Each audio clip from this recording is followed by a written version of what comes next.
So we have here an Amazon parcel.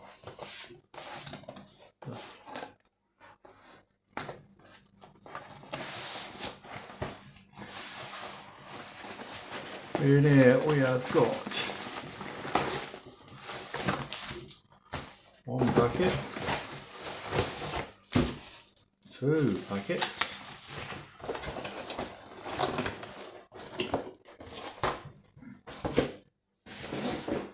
so in here we have got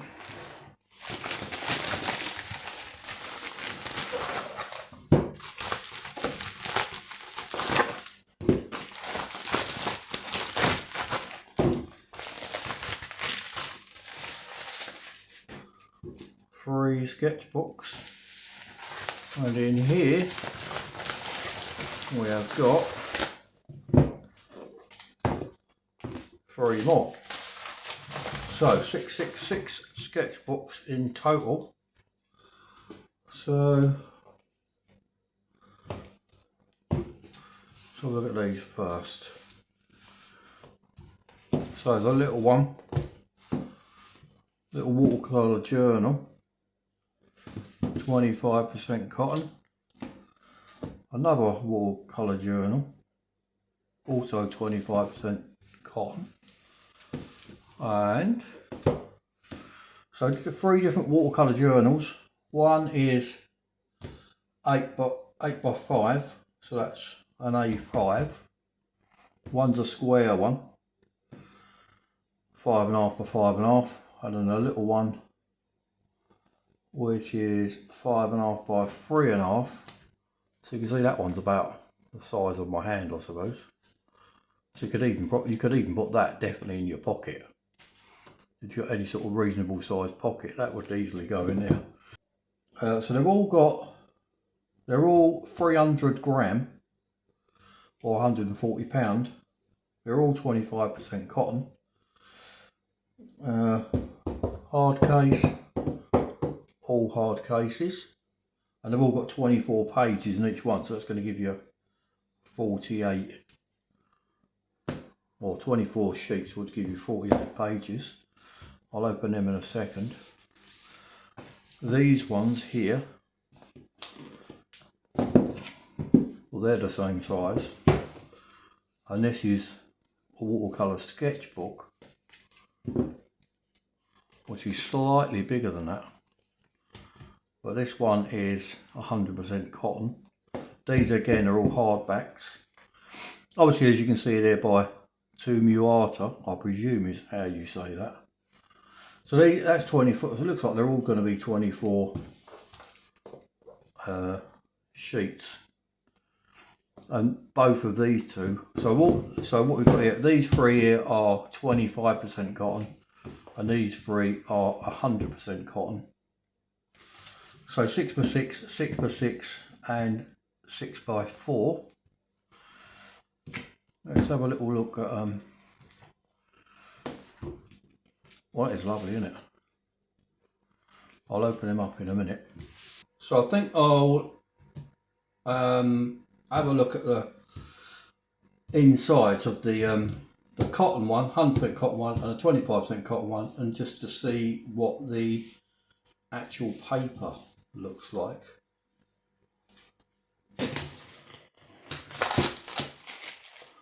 Right, so the one on the right is a 25% cotton, so that's 5.5 by 5.5. The other one was 6 by 6. This must be slightly smaller.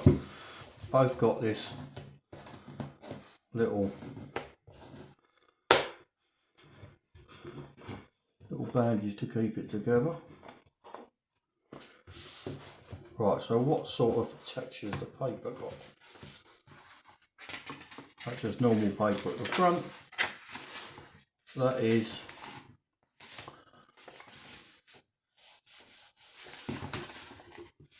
there's not much texture on that. Doesn't feel much texture, and it feels quite regimental, quite it's not random, it's very much the same. So this must be where the stitching is, I would presume. Oh look, you can tear these out. So they've got perforated sheets there, you can tear these out, which would give you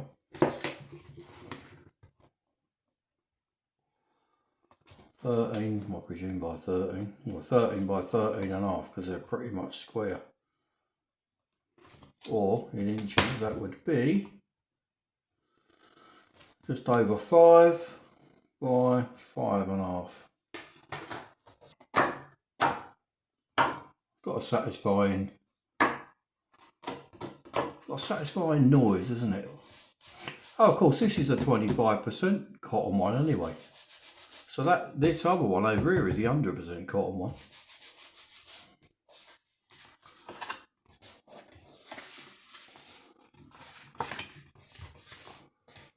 So it looks like on here, we're only a few pages in, but this one in particular, there's a bit of a gap between this page. Why that's much shorter? Oh, it's because you're folding it over on the perforation. You're not folding it on the. See, if the stitch is down here and there's no perforation, then it would fold over on the actual where the stitches is. But because you've got the perforation each side, when you turn that over, that then becomes maybe 1/4 of an inch or 1/2 an inch shorter. So on this page, you'd be able to do straight across really. There's a little bit of a gap, but you would be able to do a whole, you know, a double spread. But on this side, there's this big pronounced, I don't know if you can see that or not so much on there, there's a big pronounced step on that. Now whether that's going to get better or worse as we go through, I don't know. Massive step.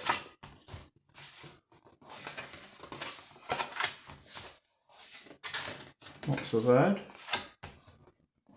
Even bigger step. Oh, there's a little bookmark here. That's a nice little touch, isn't it? A little bookmark. I don't know about you, because quite often when I go through my watercolour sketchbook or whatever, I go through and I always have to have a good flick through before I find out where I need to be. But obviously on that, you don't need that anymore. You've got your bookmark. Lovely.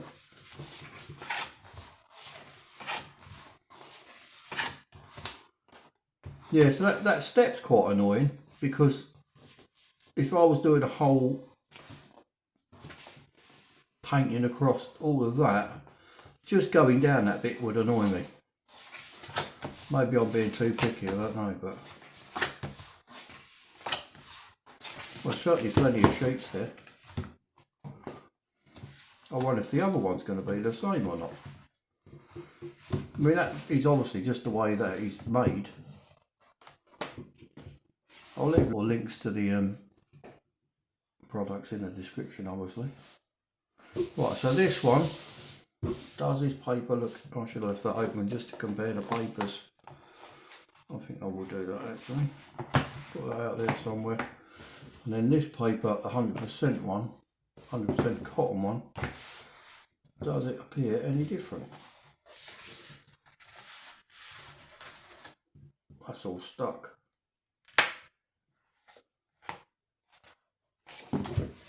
Is that a perforation or was that? That was all stuck there, like a bit of glue stuck. Is that? That's the front of the actual paper though, isn't it? So there's one sheet of just normal paper, just like as a bit of protection, which has sort of ruined this one a little bit, I suppose. But, well, now that looks a lot different paper to me than this. Let's go back to the beginning of this one, make it a bit fairer.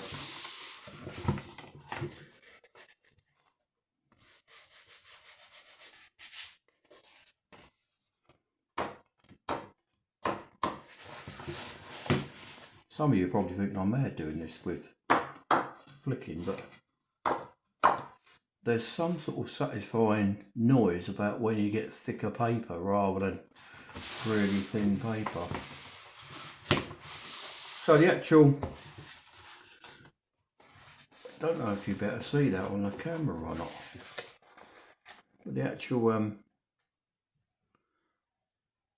the grain on it, this seems to have more dips in it than the 25% cotton one. It seems more like a proper watercolour paper. It might sound daft, but it's what it seems. This. So you've got like a front side which is quite mottled, and then the back side is a lot smoother. So that is almost like hot press paper, that side. And you can see the stitching, there's obviously no perforations on this one. And that lays beautifully going across. But how long will that last? And that looks a bit sticky again.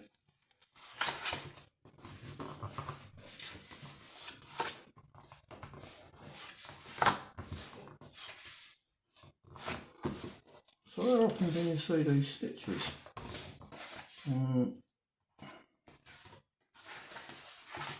I suppose it's just the way they make these papers out of these different signatures. And here we've got the little bookmark ribbon again.